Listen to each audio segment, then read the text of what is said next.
Hi crafters, Amy here with Amy's Wares, and today I'm going to show you my big fail and how I turned it around.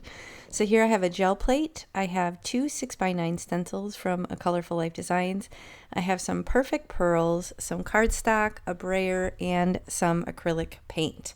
This is actually distressed paint. Now I'm going to show you in a moment some finished cards which, comprised of my turnaround, but this did not go to plan at all. So I'm going to show you how I worked around this. Here's a couple of the cards. They turned out okay, but again, it didn't really go the way I intended. So basically, I'm going to walk you through the process. Now, I recently watched a video from Natasha Foote. You're probably familiar with her. She's absolutely brilliant, but she did this technique on one of her videos. I'll try and remember to link it below. Maybe there's something you can see in her video to determine where I went wrong in mine. But to start, I'm using this Lacy edge stencil, and I'm using my gel press. And I have the stencil just stuck down right onto the gel press and a soft bristle brush. And I'm just basically putting some perfect pearls in different colors all over on this gel press. Now in Natasha's video, it seemed to go a lot better than mine, but I'm still gonna walk you through my oopsies and what I made of it at the end. So I'm doing the traditional perfect pearls, which is just a pretty white color, and the blue color. These are the only colors that I have on hand. I know there's a bunch of different colors in the lineup, but these are the ones that I had on hand, and I thought, oh, what a great idea, because I never use those. They just sit in my drawer collecting dust. So I'm going to remove this stencil, and then the next step is to put some acrylic paint down. Now this is super out of my comfort zone. I never use acrylic paint with gel press. Now I know a lot of people do. I just don't. It's too messy. It's just doesn't work for me. So here I have a piece of my regular cardstock. I know a lot of people will use thinner paper. Maybe that's part of my issue. But I don't like using thin paper for panels. I want the nice, thick, hardy cardstock that I use on all my cards. So I'm going to pull this back, and yeah, not great. The perfect pearls didn't stand out all that much. All the black didn't come up, as you can see here. So I'm going to grab another piece of cardstock and see if I can lift this up. I'm sure my friend Al is going to watch this. She is the gel press queen, so maybe she has some pointers. If you see things right off the bat that I'm doing wrong, whether it's like maybe too much paint or not waiting long enough or whatever, please tell me, because like I said, never ever do this with acrylic paint. Now, this distress paint was a little weird. It seemed kind of runny to me compared to regular acrylic paint. So that was something that surprised me. Maybe there's something different in the composition of distress paint versus regular acrylic paint. Also, let me know that in the comments. I'm basically just using the residual paint that was on the brayer and trying to lift this off again, getting various different grungy panels, none exactly like I hoped.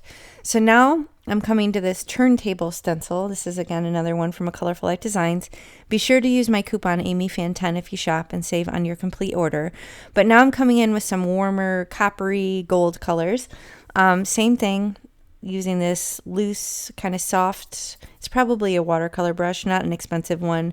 I'm not using any water or anything like that. I'm just using the dry powder and kind of smushing that between the lines of the stencil, and moving on and kind of starting just like I did before.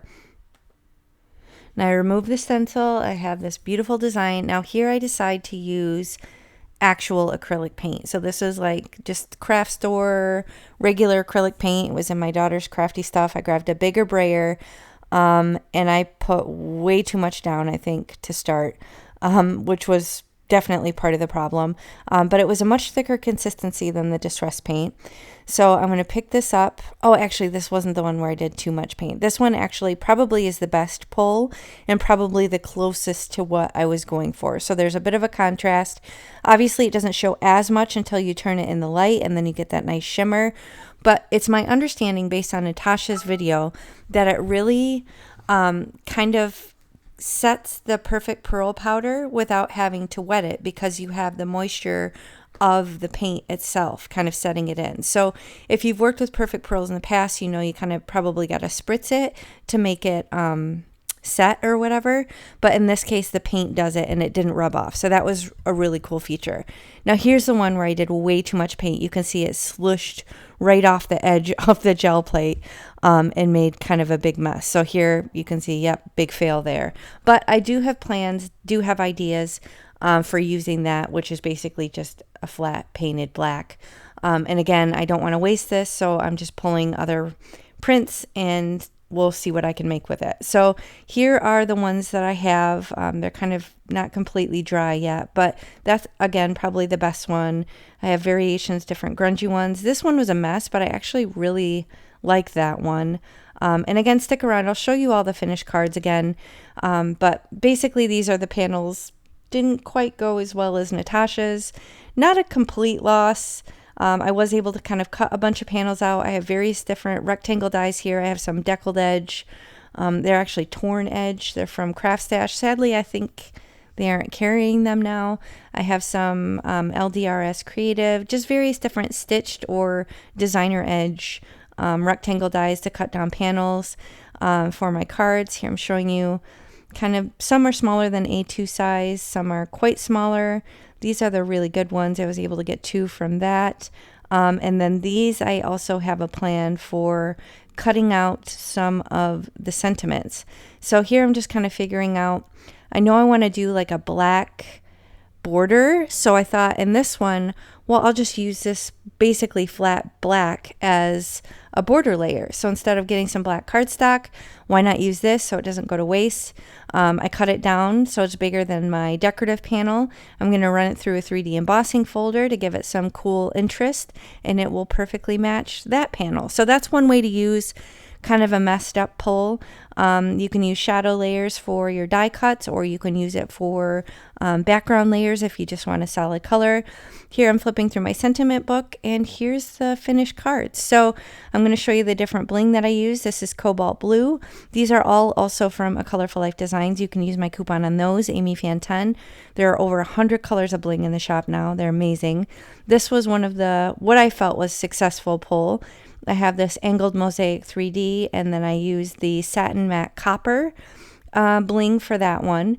So those were very cool. I was able to use, like I said, that black piece that wasn't great. Same thing here. I was able to use some black of the messed up cardstock for a border on this one.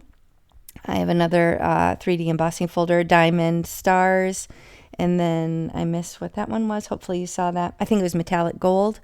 And then this one, Sweet Friend, You're the Best. And once you turn them in the light, you can really see that beautiful shimmer. This one I did metallic silver because I felt it really pulled the perfect pearls. And then this one, which was super grungy and not that impressive, I think ended up being my favorite card.